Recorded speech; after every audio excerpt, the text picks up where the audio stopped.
Hi guys, mukbang edition kita mo niyan. Para kung ko lang kamukain ng panira ko. Gourmet tuyo. Kita nyo yan. Sarap yan. Nagmamantika. Wait lang, yan ko yung camera. Gourmet tuyo. Gourmet. Ayan. Tuyo na maraming mantika. Then may laurel leaves lang yan, laurel leaves. And then nagsimula na mag-start. May bagoong lang ako ditong may konting sibuyas, tapos maraming sabaw. Kakamay lang ulit ako. Kakagaling lang namin na icing ng nagpermahan na kami kasi diba nung nakaraan sabi ko may inaano sana kaming bahay na gusto nga namin makalipad kasi nag-apartment lang kami ngayon. And now, we finally own a house. Finally, na tupad din yung pangarap namin after how many months of renting. We finally own a house na. And nagkapermahan na kanina yung seller and buyer. Then, ang bet ng agent namin, may binigay pa siya sa aming frame tapos towel. Ang bilis lang na naging process. Pero, hindi basta-basta yung pagkuha ng bahay dito sa US. Ang rami-raming papers, ang rami-raming process. Pero, mabilis lang dito yung mga transaction. And, para kami nagtisis kanina, ang rami naming papel na pinirmahan. Tapos, meron pa pala kami nakalimutang permahan. Yung kailangan pa namin bumalik. Yung layo ng office nila dito sa apartment namin, 30 minutes away.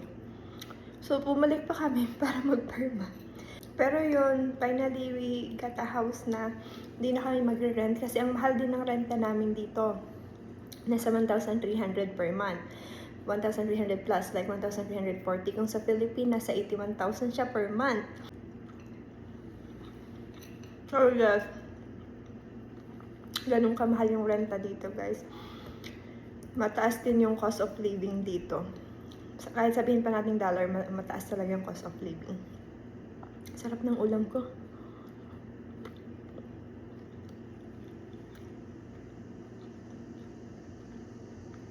Si Icing bumalik na ng work. Pasensya na sa aking mata, puyat na puyat ako. Wala akong tulog kagabi kasi excited talaga ako. Umalis kami ng bahay. Ngayon, 9:30 kasi nag-final walkthrough pa kami sa bahay. Chinek namin kung yung dati naming nakita is yun pa din, kung walang mga inalis na gamit, kung ganun pa din yung sistema niya, yung walang mga sira, ganun, bago kami magperma. So, after ng walkthrough namin sa bahay, yun na, nagpunta na kami ng office, tapos na-meet na namin yung seller, nagka-permahan na kami. Ano lang naman siya, simpleng bahay, maliit lang siya. Good for a starting family like us. 3 room din naman siya. And ang cute ng kwento ng may-ari ng bahay. Yun pala, nagka-break sila ng asawa niya. And ngayon na nagkabalikan sila, nandun na ulit siya sa bahay ng asawa niya. Nung nag-break sila, kumuha siya ng bahay. 1 year siya nag-stay doon, which is itong bahay na binili namin. Since nagkabalikan na sila ng asawa niya, yun, pinagbili niya yung bahay. Kami yung nakabili.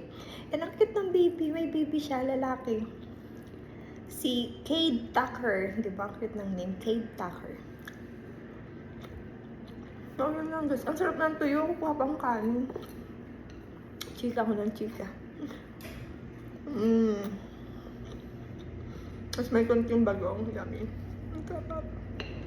Hindi siya maalat. Promise.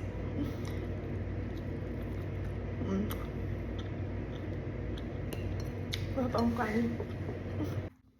So, diba, ang cute-cute ng story niya. So, yun lang.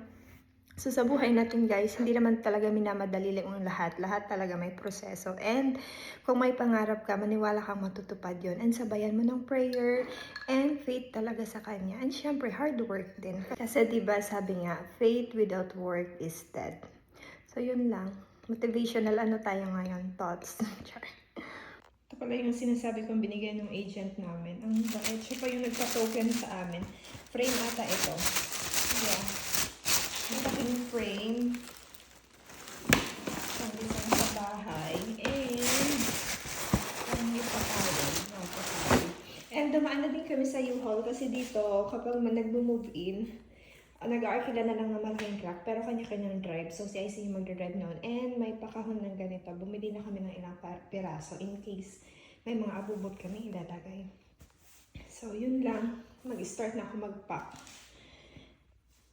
Kailangan na mag-start mag-pack. Konti lang naman yung ipapack ko kasi wala naman kami masyadong gamit dito sa bahay. Wala pa kaming couch kasi balak na namin bumili na lang kapag meron na kaming sariling bahay. So ngayon makapag-start na kami mag-ipon-ipon ulit para doon. So yun lang. Bye!